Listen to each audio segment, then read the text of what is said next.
Staying active is what fuels my mind, and great food fuels my body. Traveling inspires me to push harder and experiment with new cuisine. This is amazing. Just make really delicious food, simple, and it works. I'm Biju Thomas. I'm a chef, an athlete, and I'm on a mission to travel the road less eaten. Vail, Colorado, a playground for the rich, has been one of the largest and best-known ski areas for decades. But as a kid growing up just 90 minutes away, Vail may as well have been in Switzerland. Even though this has been a destination for the elite and fancy folk, there's an eccentric mix of locals who keep all the machinery moving. Today, we're gonna meet a few. While Vail built its reputation as a world-class ski destination, in recent years, it's grown to include year-round outdoor sports and food. One non-ski event that brings huge crowds to Vail is the GoPro Mountain Games, and it just so happens to be this weekend. Before heading over to the games, I'm meeting up with one of my good friends, Luis Benitez at Craftsman Brew Company. It's just up the road in Edwards. Good to see you. Oh my God. Grab a seat. Luis Benitez, the legend. Oh, come on. Luis Benitez is a professional mountaineering guide who's climbed all 7 summits, the highest peaks on each continent, including summiting Mount Everest 6 times. Luis, being as driven as he is, has since moved into the political and cultural arena, being named the first director of Colorado's Outdoor Recreation Office in 2015, through which he helps support economic development, education, stewardship, and health across industries. And I think the chef's going to come over at some point and Lovely. bring us some good eats. But this is indicative of how the industry has sort of evolved out of just fun activities for fun's sake. Sure. And you see all these adjacent components of what it means to live in a mountain community. Yeah. From craft brewing to farm-to-table restaurants, all the way down to just how the ebb and flow of a seasonal culture works. Yeah. It's really exciting time. I mean, even looking at the beers, they brew, half of their beers are brewed right here. Yeah. Which is obviously a Literally right behind you. big part of Colorado culture, and the whole microbrew industry kicked off here with your old boss. Yeah, Governor Hickenlooper. Well, then Governor, now Senator Hickenlooper had this amazing concept of if you brought that bespoke experience to people in the heart of the city, that eventually it'd become a network of possibility. The visionary aspect of what he tried to do as well was starting to think about creating an office to focus on the outdoor recreation industry. Yeah. Everybody knows going outside is good for you. But I think the pandemic proved that. And as you travel across the country talking to people in different places about the value proposition of what it means, I think you're going to find all these magical stories of connective tissue of how this gets put together. Luis. Cheers, buddy. Cheers, buddy. It's really good to see you. Look at this hearty That's breakfast gorgeous. beer. You're going way stronger than I am. What's going on, guys? Dude, Chris, so good to see you. Thank you. Chef, what's going on? It's good to see you. Thank you guys so much for coming in. I hear you got a new menu rolling. You got a bunch of food. That is awesome. This is amazing, so we got to hear about this whole place. Perfect. We'll get everything rolling and be right back with it. Chris Schmidt, the owner and chef of Craftsman Brew Company, built his restaurant around the idea of really great quality ingredients, focusing on craft sandwiches and small plates, but along with that, great local microbrews that he'd be proud to serve to his own friends and family. Located just 15 minutes west of Vail Village in Edwards, the restaurant has become a favorite among the local community. Today, Luis and I will get to try, among other things, the house favorite green chili Philly. That's a Philly cheesesteak made with hatch green chilies that add this wonderful layer of southwestern depth to the sandwich. The Schmidt Mac, named after the man himself, is made with bacon and grilled onions, of course, special sauce, cheese, and house-made pickles. Then we get to try the Beets and Citrus, which is roasted marinated beets with fresh citrus segments, whipped avocado, and goat cheese, all topped off with an almond granola crumble.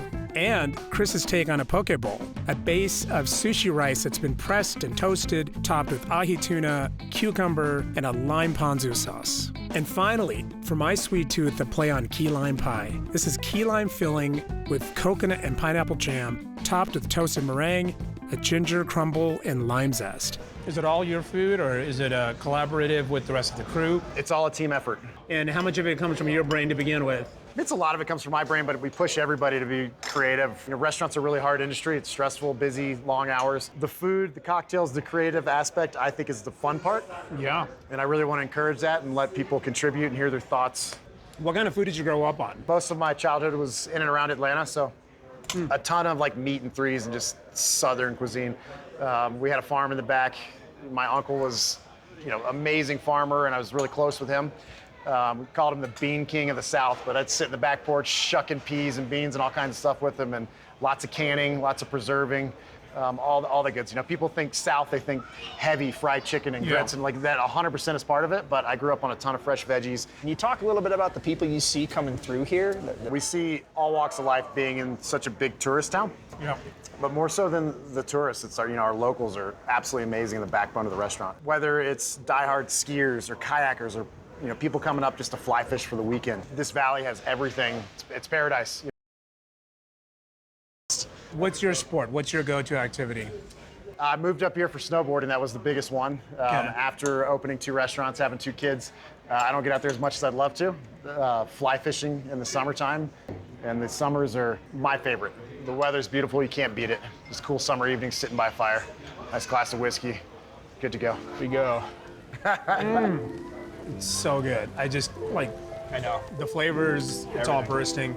Chef, thank you so much for having us again. This is wonderful. You got it. Man, Edwards, Colorado. You got to come visit. This is the place. Next time you're driving across Colorado, swing by Edwards and sample some of Chris's creations at Craftsman Brew Company. Coming up, we'll head into the heart of Vail Village, take in the GoPro Mountain Games, and hit the locals' choice for pizza by the slice.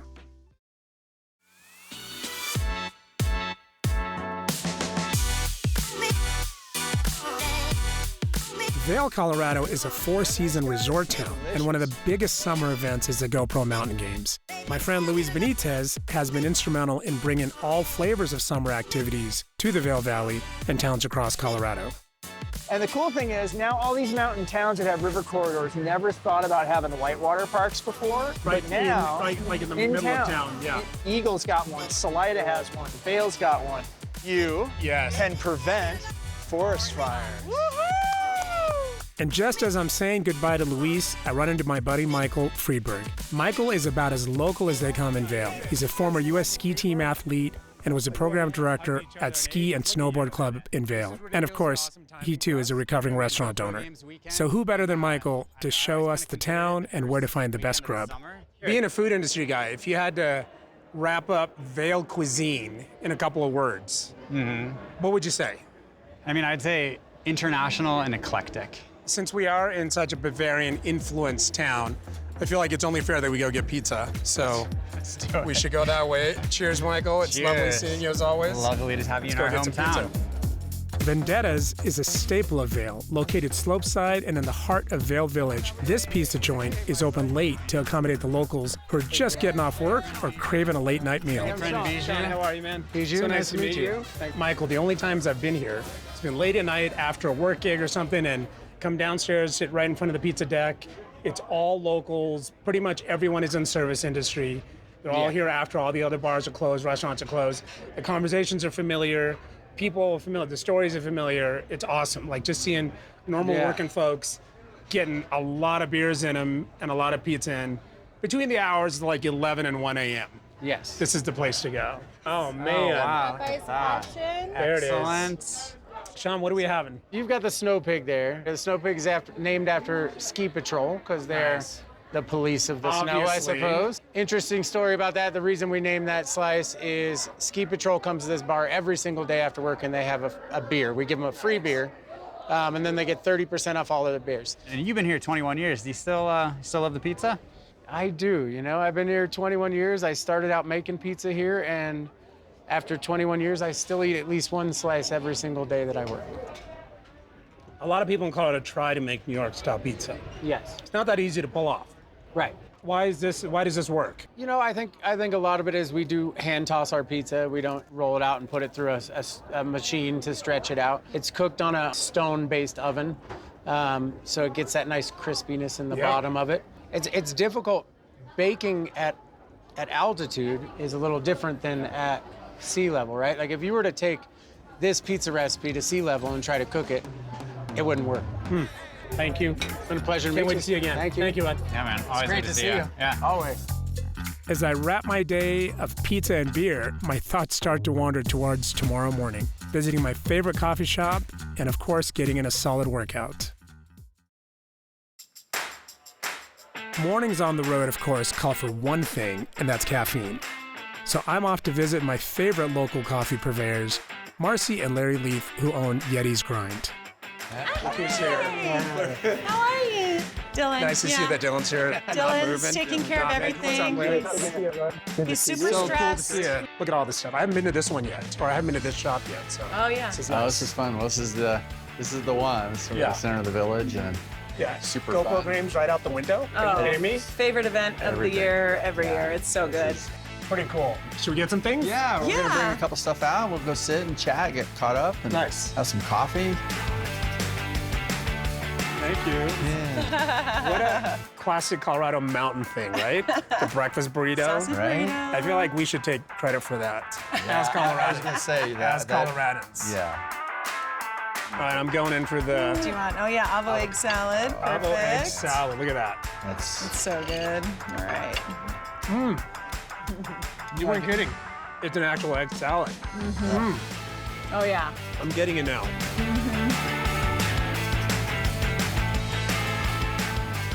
Why did you come to Colorado to begin with? You know, for me, I was a skier, Yeah. you know, and so I was a mogul skier out of college, and I moved to Vail in '81, and Oh, wow. and you know, just kind of came here as an athlete, you know, and then of course at that time and now still, everybody who's a skier becomes a cyclist, Well, that's true. you know, so half of it's rehab and half of it's a really great thing to do in the summer. You know, So athletes all of now. it's rehab now. Well, athletes now, they train year round, Yeah. so I almost think they missed that. Whereas Yeah, we all yeah. became like dual athletes. You know, you became a good cyclist in the summer and you were a good skier in the winter. So I think it's kind of what held the body together too. I grew up in Colorado, grew up in Denver. Coming to Vail was such a special thing. Because even though we live an hour and a half away, it wasn't Yeah. something that a lot of normal people that aren't into skiing do, right? Right. Like if you don't get to the mountains, you just never get to the mountains. And then they come here and they're like, they can't believe it. Yeah. Like it's like I'm in Europe. The village being closed off to traffic, it's such just a really special and wonderful Yeah. place. And I mean, people will be, obviously I-70 is a huge thoroughfare, so there's people that are driving to go camping, or they're driving to California, or they're driving the other way. And, Yeah. But everybody pulls off in Vail. You get to Yeah. get out of your car, you walk the village, there's just beauty everywhere. Yeah, you want Yeah. everyone to have such a special connection when they come in.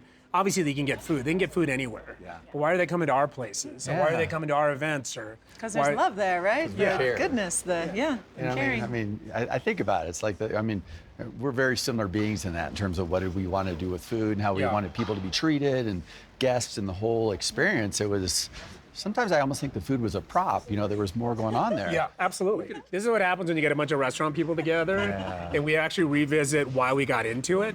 Love taking care of people, love Yeah. setting the table, creating the Yeah. vibe. Just make really delicious food, simple, Clean. clean, Yeah. and it works. Check. When traveling, it's so nice to find a spot that feels like home. Every day I'm working, playing, resting, and of course eating. Gravity Haus in Vail is a hotel that was designed for folks exactly like me, providing all the spaces, the toys, and expertise to make any stay incredibly productive, fun, and restful. Jim Deters is the founder of Gravity Haus. It's a collection of 8 hotels around the U.S., and today he's going to show me around this one in Vail.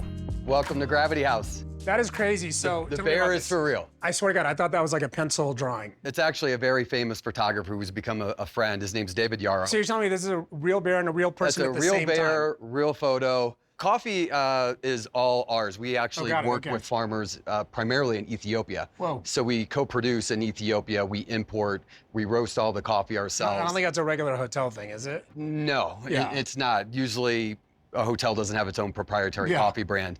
And we want to do that because agricultural products can be largely exploited labor. Yeah, and yeah. we want to make sure the farmers were taken care of. We want to make sure they're being paid a fair wage. And basically Unravel is about, you know, unraveling the entire supply chain of connecting us directly from the farmer all the way from it being harvested and grown and then brought all the way here, roasted, and now sitting in this hopper ready for us to taste. But you'll see he's gonna deliver it in a jar that we encourage people to bring back. So we steal the jar. That's the rule. If you get the jar. So you'll see our jars over there. We don't deliver our coffees in paper cups. Oh, nice. We have a jar return program. Even if you take the cup with you, hopefully it becomes a staple in your own house. But you bring the jars back, and we reuse them. We wash them and keep using them over again. Dude. Isn't that good? So this is all almond milk? Yeah. That's oat milk. Oat milk. Nice and frothy and delicious. Isn't that delicious? Right. There's so much happening here, and I know we haven't even started talking about the whole sports, fitness, outdoor adventure component to why you even created Gravity Haus. So I got a lot of questions about that. Well, let's keep moving on, and look, we've only seen about 4%. It's a unique hotel experience located at the base of a world-class resort, tremendous coffee, and I'm about to go get my sweat on. Stick around.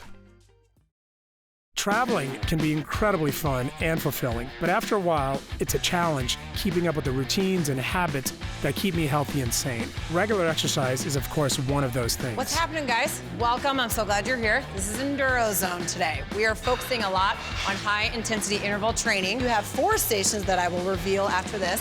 30 seconds work, 15 seconds rest. We're doing 3 rounds. There's 4 of you, 4 stations. It's like it's meant to be. With this, everything that you're doing today is getting you ready for everything that you're gonna do out there. Whoa. You ready? Yeah. I've never been one for the gym, opting instead to be outside on my bike or hiking. But Jim swears that a session with Amy Peterson and their daily workout will be life-changing. So I'm gonna give it a shot and try not to embarrass myself too much. How's everybody physically feeling today? Front leg is straight. Sore. Front leg is straight. Sore? What'd you do? I didn't do that right.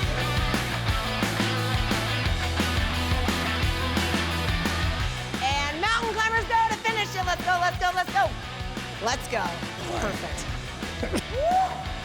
Here we go. I love it. I love it. Adding the flare is so good. Nice. Almost there, y'all. Almost there. We work for the entire 30 seconds. Yeah, exactly. And then elbows in. Perfect, perfect.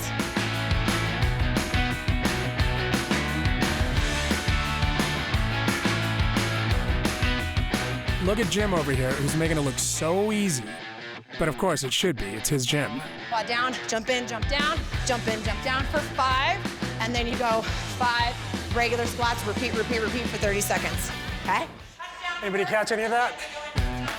Let's go. Touchdown, jump in, jump down. Jump in, jump down, 5 of these. And then go straight into regular jump squats. Just jump up, I'm not doing any of this. Up, down. Bring your feet up. I'm not jumping jacks since junior high school. Perfect. And then repeat it. Sorry. Then you repeat it. There, you already have 10 seconds left. Come on. 4. Ooh, yes. Perfect. You got it. You got it. Keep going. Keep going. Almost there. And you got in the yellow. That's what I like to see. I love it. Oh, man.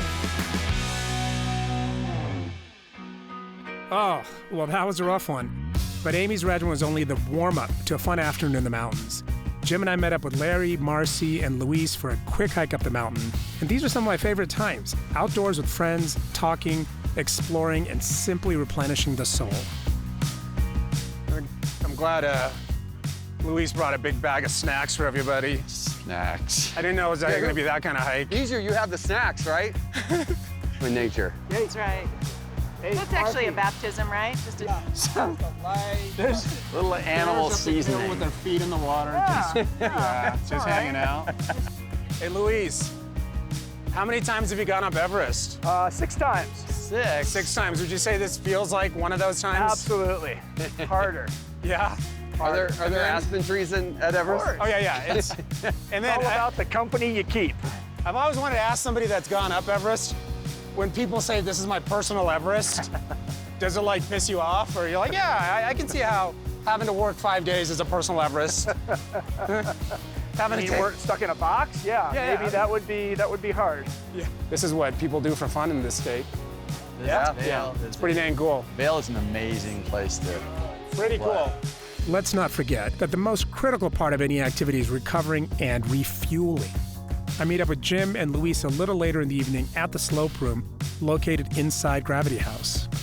Chef Jason Brum has created an alpine bistro focused on the connection with Rocky Mountain farmers and ranchers. Creative dishes with local ingredients that pay homage to the allure of the Old West, with a decidedly modern take on the American steakhouse. we change the menu every season. The menu will change. So we're hitting the right season. This is the new summer menu. Awesome. I think they just started it just a few days ago.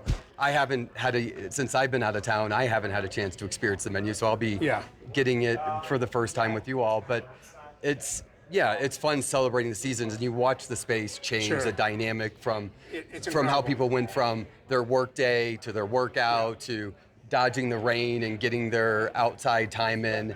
But at the end of the day, hospitality is how you make someone feel, right? The energy that you have, and a lot of what we try to do is create the exchange of the stories from the day, right? Oh, look at this.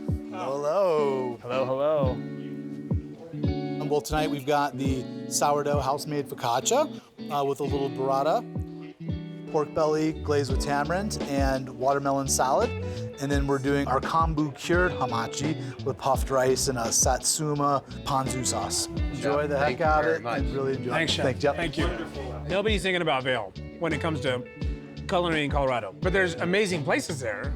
It just it doesn't register on people's brains. So. Well, I think the exciting thing about coming to any town, like, from a travel adventure side, is finding where the locals hang out. Like, where are the insiders who know the cool spots for the unique food, the great coffee spots. But I do think we brought something unique to town here. That's incredible. Dude, that is so bright and fresh. It tastes literally like we're sitting at the ocean somewhere. It's tasty. Oh, look at that. Oh, chef, come on. Really? Okay. We have, we'll start over here with our Nyman Ranch short rib, with our Colorado grits, an ancho mole, avocado puree, and some charred scallions. We have a beautiful Ora King salmon here with artichokes, blistered cherry tomatoes, asparagus, a little tomato fennel broth, and a little black olive crust on top. And over here we've got our miso and chickpea lemon brined chicken, English peas, the snow peas, and we have a parsley tarragon sauce. Stuff here going on. Holy cow, this is just ridiculously good looking. Want some chicken? Boy, yeah. My first bite is the beef short rib. It is so ridiculously tender. The sauce, it's not overpowering. It's beautiful, it's earthy. The outdoor industry has sort of been seen as a facilitator of experiences. Yeah. That's what we do. We do fun stuff. We go biking, hiking, climbing, skiing, boating, hunting, fishing. Yeah. And so anybody that procures those experiences, it's just sort of seen as its own unique ecosystem. But when you really start to add up what the industry is for the United States, the things that we do, the things that we focus on, we're over $800 billion in consumer spending. Whoa. The outdoor industry is responsible for over 4 million American jobs in the United States. And when you think about that in the context of the GDP for the US, that's a little over 2%. You're talking about actual folks who have careers 100%. building this business, or building the industry. 100%. Well, and Jim, I'll point to you as a perfect example of that, who started in tech, was really passionate about the places, the spaces, and the experiences, had a deep belief that something like this was possible. Yep. And look at what you've built. Running restaurants, running hospitality industry, I think challenging things are rewarding. Okay. And I do think we are at a tipping point for the outside industry, for the outside community. And in these mountain towns and these mountain cultures is where it's happening, right? And we're facing all the challenges from affordability and housing and accessibility and diversity and equity. And I don't know, I guess I like hard things. It's nothing like type 2 fun. Okay. We'd love to go right up. We're gonna fully like hard things. But Jim, to what you're saying, no one else is doing this in America. That's the reason why we want to come here and sit with you. Nobody else is doing this the way that you're doing it. Thank you so much for hosting us. Oh, man. This has been lovely. My pleasure. Cheers to you guys. Cheers. Cheers to the bear. Gentlemen.